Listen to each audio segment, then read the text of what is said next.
আসসালামু আলাইকুম viewers, BD electronics থেকে আপনাদেরকে স্বাগতম।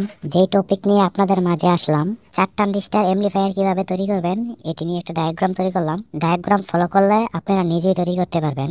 চলুন মূল ভিডিওতে